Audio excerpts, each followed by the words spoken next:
Hola, buenos días a todos ustedes. El Señor les bendiga abundantemente. Mi nombre es Juan Lee, para algunos que no me conozcan. Soy el director del programa latino aquí en World Mission University y de Latin American Leadership Center, Centro de Liderazgo Latinoamericano. Dios es bueno y Dios tiene mucho sentido de humor para traer a un coreano aquí a Estados Unidos y al mismo tiempo darnos el sueño de crear lo que es un programa latino para la formación de líderes. Me voy a presentar un poco mi trasfondo. A veces me toca hablar un poco quién soy y de qué se trata. Dios tuvo otro sentido de humor para agarrar una familia coreana con un sueño americano, pero con una dirección equivocada. En lugar de haber pensado a los Estados Unidos como normalmente todos pensaran, mis padres soñaron y llegaron a la Argentina. Pensaron que era el paraíso celestial, el sueño americano estaba allí en el sur.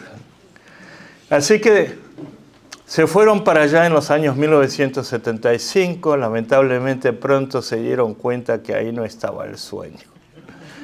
Así que a partir de entonces decidieron llegar a Estados Unidos, soñaron para llegar aquí, pero en realidad no estaba equivocada la brújula, porque estaba todo bajo el propósito de Dios, para que de alguna forma Juan Lee pudiera nacer en Buenos Aires.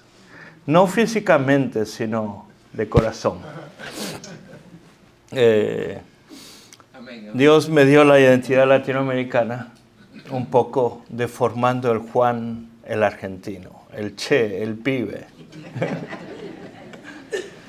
Pero con el sueño de mis papás de llegar aquí a Estados Unidos, prácticamente ellos se vinieron primero, después me vine para estudiar y se fue formando un nuevo ser, John Lee.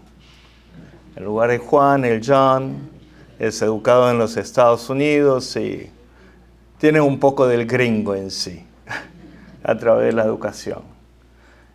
Además, mis dos hijos más pequeños nacieron aquí en Estados Unidos, así que tenemos 3 hijos, una hija mayor que nació en Buenos Aires y otros 2 que nacieron aquí en Los Ángeles, pero la última, con otra sorpresa, porque después de estudiar aquí en los Estados Unidos pensamos ir de misionero a la Argentina y el Señor nos llevó para México. Desde 1999 que me vine para estudiar aquí, empecé mi ministerio en México. Los primeros años no tanto en México porque fue Tijuana. Dios me dio el privilegio de ministrar por 3 años yendo todos los fines de semana desde aquí, Los Ángeles, a la ciudad de Tijuana, a ministrar en la prisión penal del estado de Tijuana, famosamente llamado El Pueblito. Y así inició mi ministerio allí, pero sin embargo, cuando en realidad llegué a México, a Ciudad Juárez, a ministrar en el 2003, con la visión de un seminario que levantamos allí, me dijeron que mis tiempos en Tijuana realmente no era México. Si solamente estaba en Tijuana, todavía no conocía México en sí. A ver cómo están algunos mexicanos aquí de acuerdo, ¿no? Tijuana no es una experiencia mexicana, de verdad. Así que tuve mi tiempo en México. Hasta ahora sigo sirviendo en México. Próximamente estaré otra vez en Ciudad Juárez para retomar la dirección del seminario allí también, al mismo tiempo, iniciar lo que es el ministerio de la frontera para servir al Señor. Pero esa ciudad fue la que me dio una nueva identidad en mí. Los pastores de la ciudad me dijeron: Juan, te vamos a bautizar con una nueva identidad en ti. Y me dijeron, coreano por nacimiento, argentino por adopción, gringo por educación, pero mexicano de corazón. Y hasta ahora, orgullosamente, llevo en el corazón la bandera mexicana. Le puedo decir porque durante el Mundial grité por México y en otros países. Aunque cuando México quedó descartada, apareció mi otro Juan argentino y con mi hija mayor disfrutamos el campeonato que ganó la Argentina. Así que mi esposa en realidad vive con 3 diferentes Juan. Pero más que 3, es 4 quizás. Vive con Chun Song, el coreano, Juan el argentino o el mexicano y John el gringo. Así que depende, algunas mañanas se levanta con Chun Song, se levanta con John, o se levanta con Juan, que a veces se levanta diciendo, che, piba. O se le dice, híjole, órale. Dios tiene sentido de humor. Pero aquí le quiero decir algo en lo que estamos aquí en este país. Dios no nos trajo aquí por el sueño americano. Quizás inicialmente haya sido un sueño personal, un sueño humano hacia una mejor vida. Pero ¿saben qué? Toda nuestra vida se maneja bajo los designios de Dios y bajo su propósito. Así que si estamos aquí, es porque el Señor nos trajo. Y si el Señor nos trajo, hay una misión para cada uno de nosotros en este país. Así que nadie no nos puede engañar de que aquí estamos como algo de más. No, aquí nos trajo de Dios para ser de bendición en esta nación, para que seamos agente de bendición en esta nación. Ya no somos tanto una pequeña minoría, somos 60 millones de latinoamericanos aquí en este país, entre lo que son solamente de habla española o algunos de segunda, tercera, cuarta generación que hablan inglés. Pero de latinos somos 60 millones. Ya somos la gran minoría, un 20%. Y dependiendo de dónde viva usted, no solamente somos el 20, somos el 30, el 40, el 50, o somos casi el 80% en algunas ciudades de este país. Y me pongo a pensar por qué el Señor nos trae aquí. Simplemente para hacer bendición, pero ¿en qué? ¿En qué áreas? Es para poder traer esta nación otra vez al temor de Dios. En revista Times, en los años 79, publicaron un artículo diciendo la nueva cara religiosa de los Estados Unidos. ¿Saben qué? El cristianismo norteamericano está siendo marcada por la población latinoamericana. Tanto la Iglesia Católica y la Iglesia Evangélica. Las expresiones cristianas en este país ya tienen una nueva cara, la cara latinoamericana. Y si es así, el futuro, no solamente espiritual de esta nación, está en la mano de la comunidad latinoamericana. Y ahí fue el sueño en lo que el Señor nos fue brindando. Es que cada uno de nosotros debemos preparar para que el propósito de Dios se pueda cumplir. Así nace el sueño de crear Latin American Leadership Center, Centro de Liderazgo Latinoamericano. Y a través de las posibilidades que el Señor abrió a la comunidad coreana, hemos podido iniciar con algo más, de ir soñando con crear una universidad netamente latinoamericana. Me quedé con una sorpresa al pensar de que con 60 millones de latinos aquí en este país, con 20% de la población en este país, no tenemos universidad evangélica. ¿Pueden creer ustedes? No tenemos universidad evangélica. Hay 4 universidades acreditadas coreanas solamente aquí en Los Ángeles.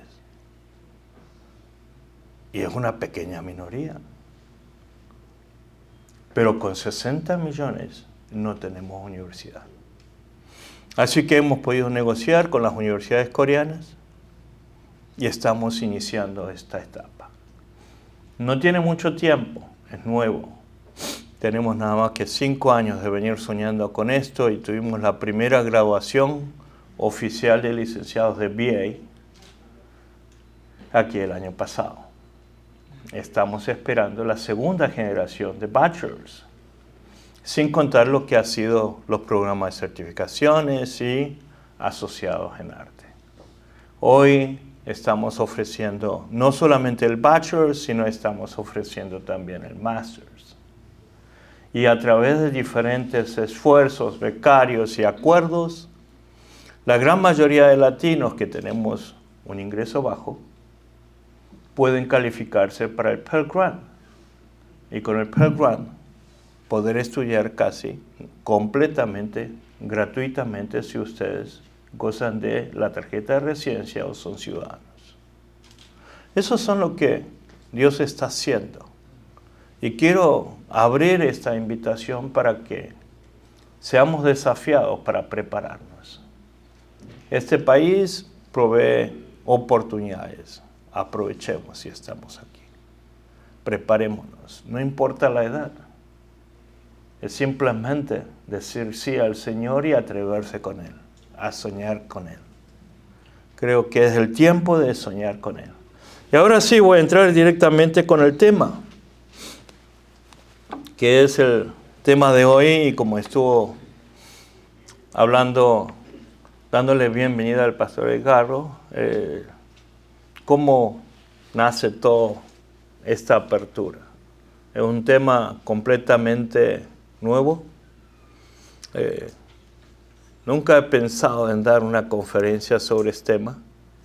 Y para el colmo, cuando estaba preparando esta conferencia, me dice mi hija mayor: ¿qué vas a compartir, papá? Confusión de género, me dice.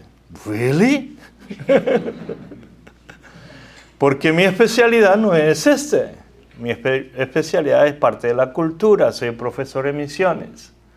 Soy profesor de Biblia en misiones. Enseño diferentes áreas sobre eclesiología, pero no sobre este tema. Y me decía mi hija: what do you know about it? ¿Qué conoces sobre el tema? Y le dije: voy a aprender y me vas a tener que enseñar un poco. Porque en realidad yo no tengo tanta experiencia acerca del tema. Y voy a confesar, soy novato como cada uno de ustedes sobre el tema. ¿Por qué? Porque lo mucho que puedo saber es sobre teoría, de lo que leo. Pero en realidad no tengo tanta experiencia de haber vivido entre este tipo de personas. No soy un psicólogo que trata las enfermedades mentales sobre la disforia de género, que es una enfermedad que podríamos llamar sobre la identificación y confusión del género, como lo voy a presentar ahora. No tengo esa experiencia.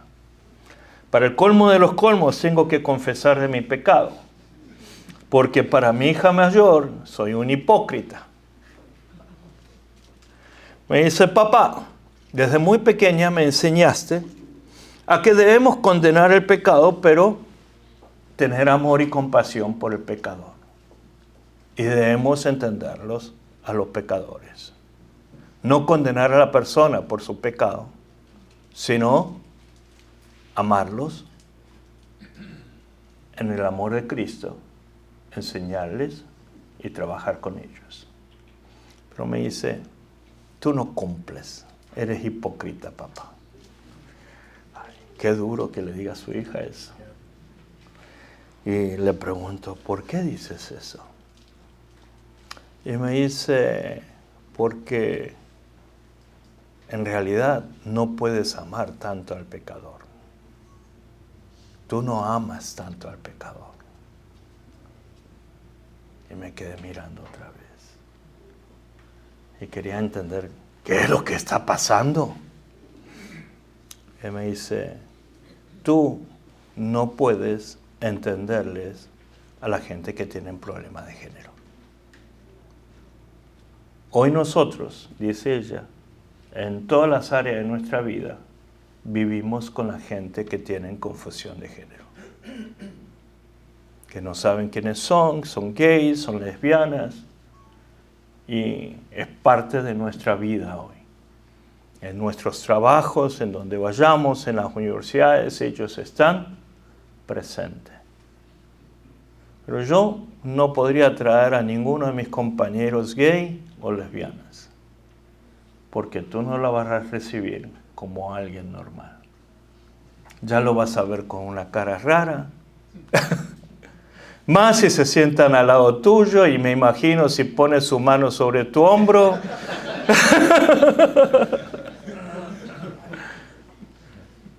Eso fue una de las primeras charlas que tuve cuando ella estaba en la universidad.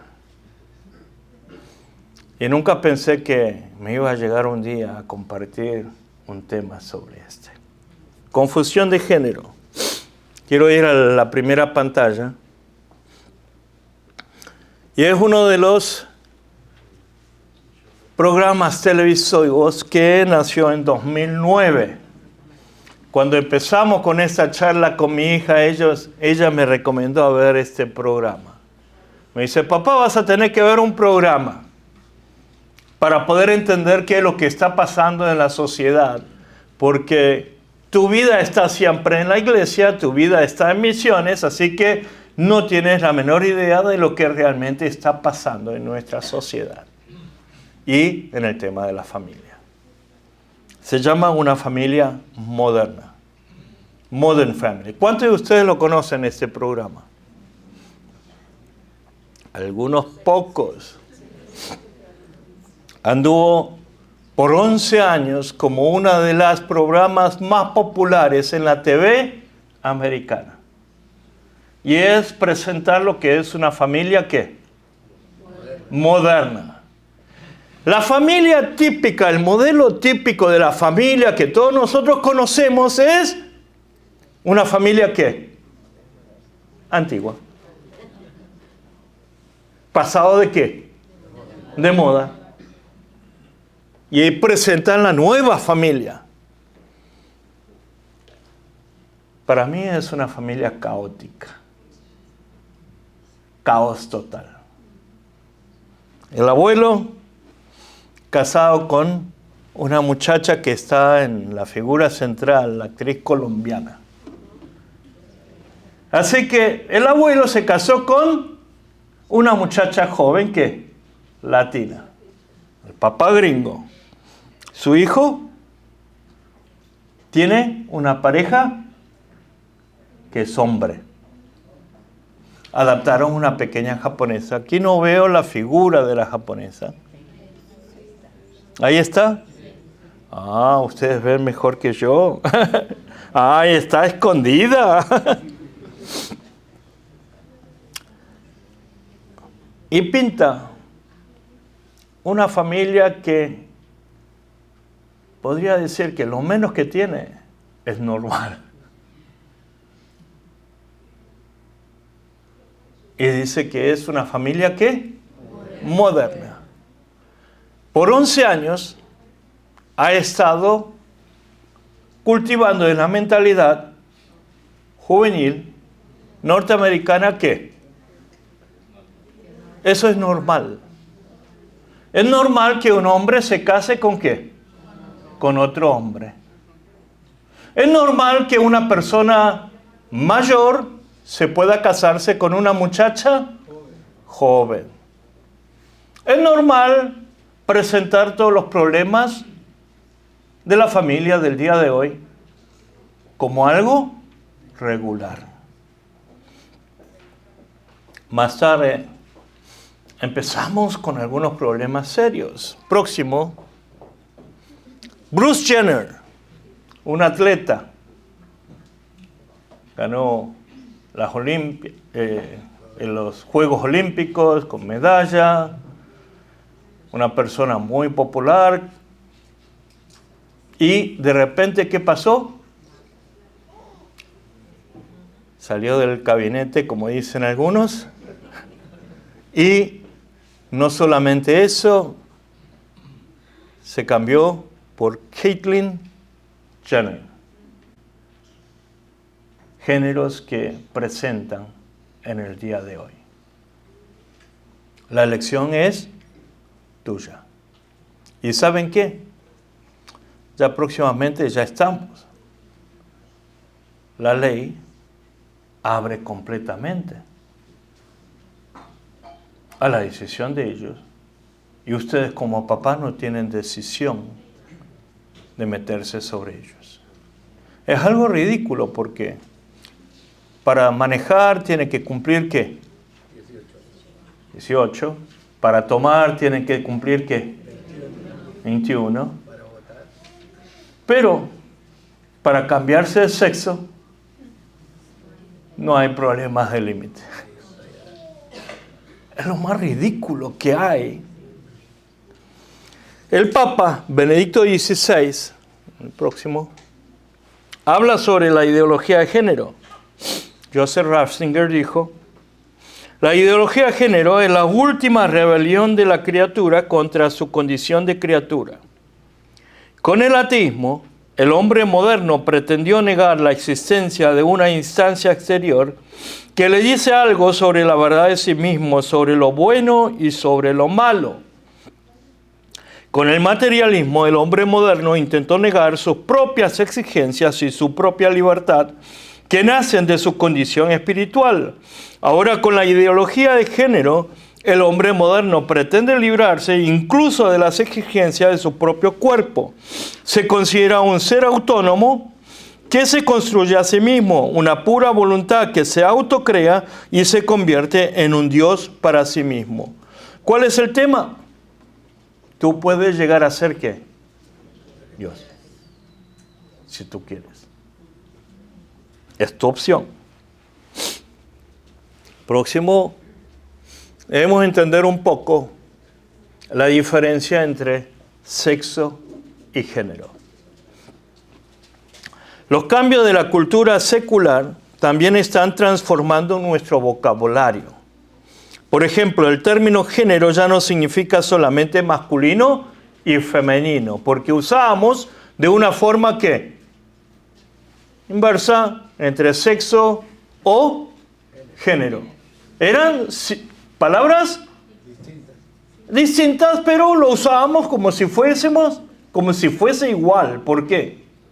Porque había dos solo sexos y dos solo géneros, hombre y mujer. En cambio, el género ahora toma en cuenta la identidad y la expresión. ¿Qué toma?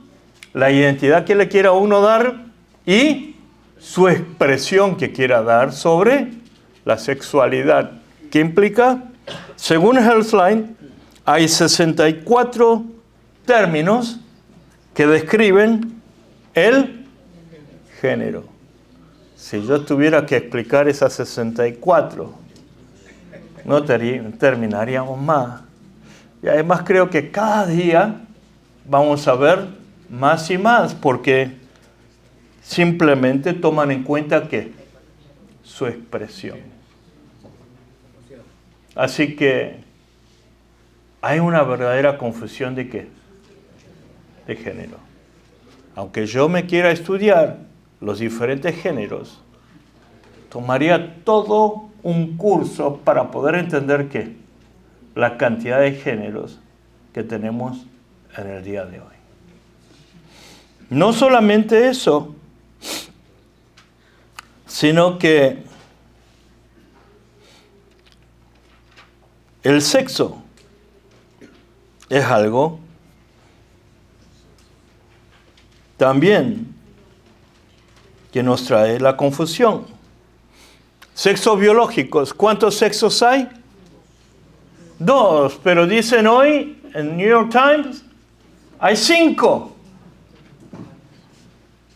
Por eso, en muchos países ya, cuando usted tiene que llenar las formas migratorias, están empezando a poner un tercer cuadro. Hombre, mujer y otros. Y otros. Porque ya no es solamente uno, sino son otros. Y creo que van a empezar a aumentar también la cantidad de los sexos, tanto como géneros. Hay un desacuerdo sobre el número de sexos biológicos. El New York Times afirma que, biológicamente hablando, hay muchas gradaciones que van de lo femenino a lo masculino. A lo largo de este espectro se encuentran al menos 5 sexos, tal vez incluso más. Hay muchas personas que hablan de la orientación sexual. No existe un acuerdo basado en definiciones legales médicas o ¿qué? Psicológicas. Así que si solamente decimos hay 2 sexos, nos estamos quedando ¿qué? Cortos. Y cuando usted habla a sus chicos que van estudiando en la escuela, que hay 2 sexos, va a decir, papá, estás fuera del contexto, no sabes lo que dices. Perspectiva bíblica es muy sencilla. Aquellos de nosotros comprometidos con la cosmovisión cristiana basamos nuestra visión del género y sexo según el ¿qué? El libro de Génesis. Y Dios creó al ser humano a su imagen, lo creó. A la imagen de Dios, hombre y mujer, los creó y los bendijo con estas palabras: sean fructíferos y multiplíquense. Por lo tanto, la cosmovisión cristiana sobre el género y el sexo tiene en cuenta no solo la creación de un hombre biológico y una mujer biológica, sino también el amor, el matrimonio, la fidelidad y la reproducción. Es muy clara. Aquí no hay vuelta. Aquí no podemos ceder. Es una verdad y punto final. Hay una palabra que nos va a entender, nos va a ayudar a poder entender todo esto, y es una palabra psicológica llamada disforia del género.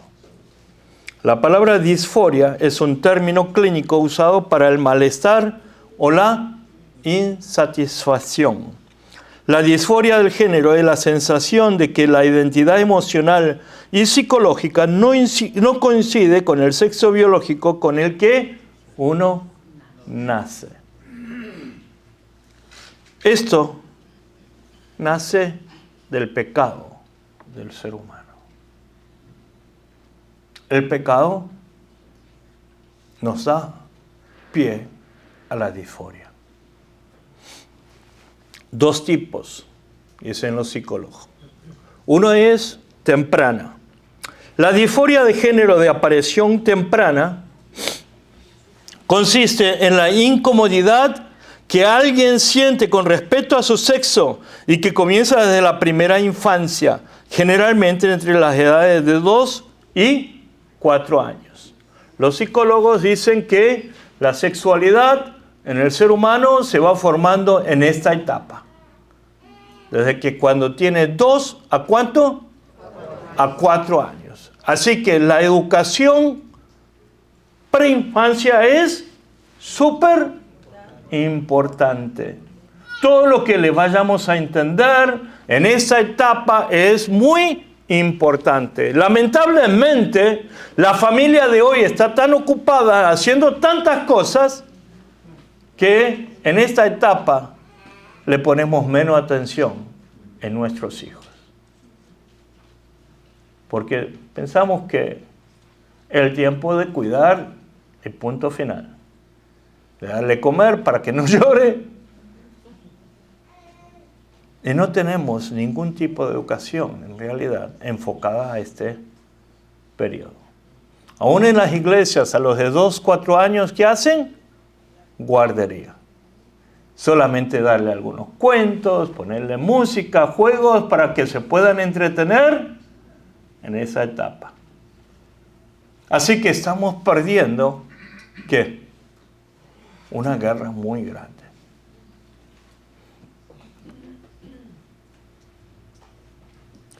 Según Psychology Today, solo una pequeña cantidad de niños con disforia de género siguen teniendo síntomas en la adolescencia o en la edad adulta, si realmente sabemos cuidar a los chicos en esta etapa. La segunda es la disforia de género de aparición rápida, que es un fenómeno social que va en aumento, afecta a adolescentes y adultos que, aunque ya se habían identificado con su propio sexo biológico durante años, deciden que quieren cambiar de género y a veces alterar sus cuerpos. Esta crisis del desarrollo, que se ve especialmente entre los adolescentes, aparentemente se asocia con contagios entre pares. Parece ser que puede ser como algo, si fuese ¿qué? Contagioso de los compañeros. Hay 3 formas en que nuestros adolescentes van contagiando de esto. Y es en el siguiente proyección. Primero, influencers en las redes sociales que celebran la ideología de fluidez de género. Redes sociales, películas, todo. Segundo, compañeros que adoptan el comportamiento transgénero como popular y moderno y como una vía para la celebración social o el reconocimiento ¿qué? Individual. Tercero, clubes patrocinados dentro de los sistemas de escuelas públicas para promover la aceptación del marco de identidades lesbianas, gays, bisexuales y transgénero. Es el mundo que vivimos bombardeado por estas novedades. Y también en una investigación aparece condiciones que resaltan la población de transgénero. ¿Cuáles fueron las condiciones en la vida de ellos que le dieron pie a que ellos decidan ese tipo de transición y cambio?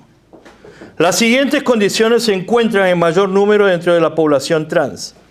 Primero, baja estima. Segundo, ansiedad. Tercero, depresión. Cuarto, falta de identidad. Quinto, trastornos de la alimentación. Sexto, desorden de personalidad. Séptimo, autolesión. Octavo, desorden del espectro autista. Noveno, trauma sexual. Y décimo, trauma de género.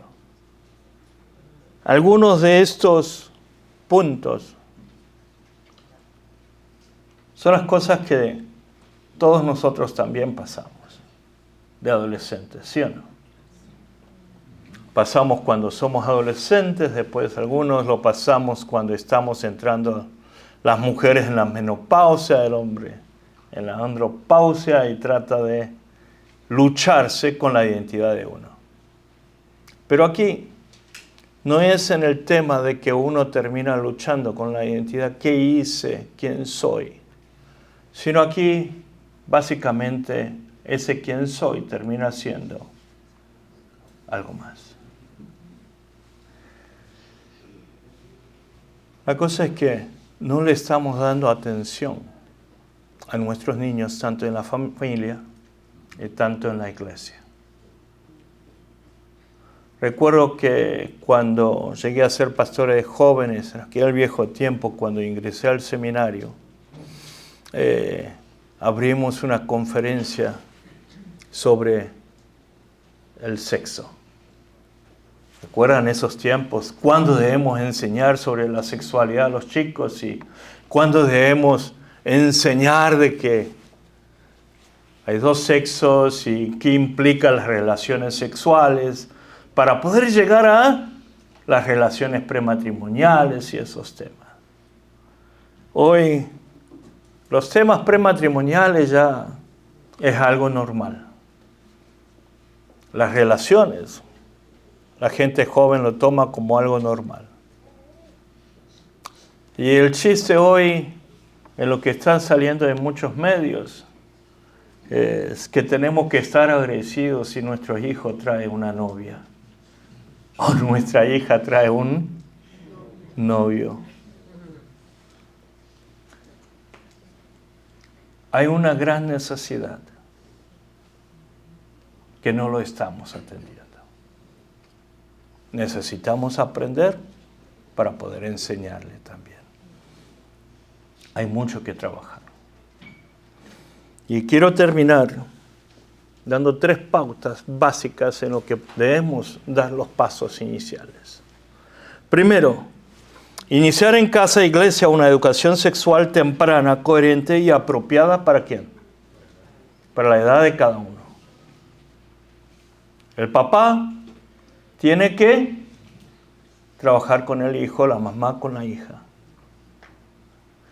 Lamentablemente en América Latina tenemos malas costumbres en el mundo secular.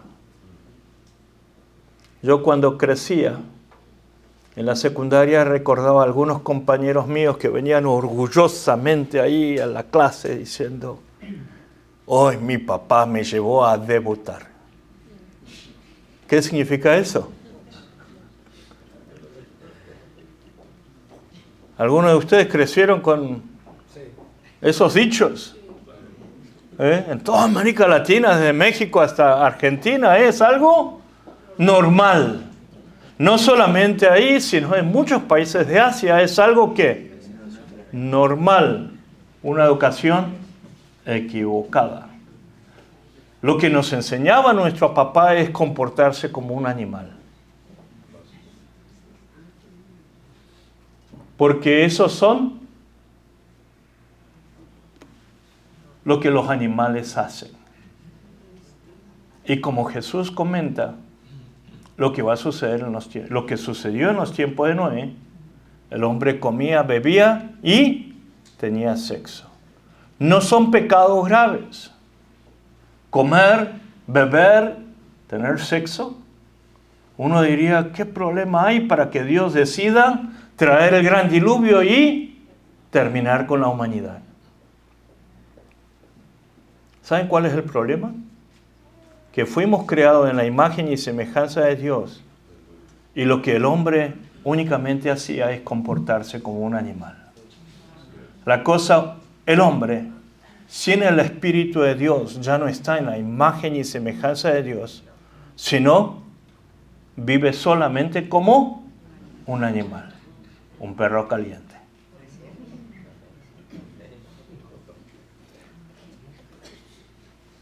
Segundo es concentrar en disfrutar a Dios en lugar de simplemente enseñar comportamientos morales. Y aquí en nuestra iglesia latinoamericana tenemos un problema muy serio. Porque somos ¿qué? Muy legalistas. Enseñamos moral y ética cristiana. Y es una ley. Y no les enseñamos a disfrutar ¿a quién? A Dios. La iglesia es un lugar donde condenan a las personas en lugar de que pueda haber una libertad en Dios. De que somos criaturas de Dios, hijos e hijas de Dios y necesitamos disfrutar ¿a quién? A Dios, sanamente. Tercero, tomar como base las Escrituras para definir los roles de género y no la tradición creada por el hombre, la familia o los sentimientos. Y esta es la última parte, como le dije. Ellos tocan ¿qué? Sentimientos. Somos víctimas, somos pobrecitos, no tenemos la culpa. La sociedad tiene la culpa. Yo creo que en parte, la iglesia tenemos la culpa. Porque no nos estamos despertando a los cambios de la realidad. Y como toco en algunos temas que estoy empezando a dictar en el día de hoy, Dios trajo punto final a la era moderna a través de la pandemia. Hace décadas que venimos hablando de la posmodernidad. Hoy ya entramos en la hipermodernidad. Hemos tratado de hacer algunos cambios cosméticos de la iglesia, pero ya no sirve. Por décadas hemos venido enseñando que si no estás en la iglesia el día domingo, estás en pecado, y por 3 años todo el pueblo cristiano está en pecado, porque por 2 años no hemos podido estar en los templos. Así que Dios nos está diciendo, ya no quiero holocaustos que sencillamente son tradición. Dios quiere nuestro corazón, que somos la iglesia, y seamos la iglesia de Dios, para hacer luz y sal en el mundo. Gracias por esta mañana, el Señor les bendiga abundantemente.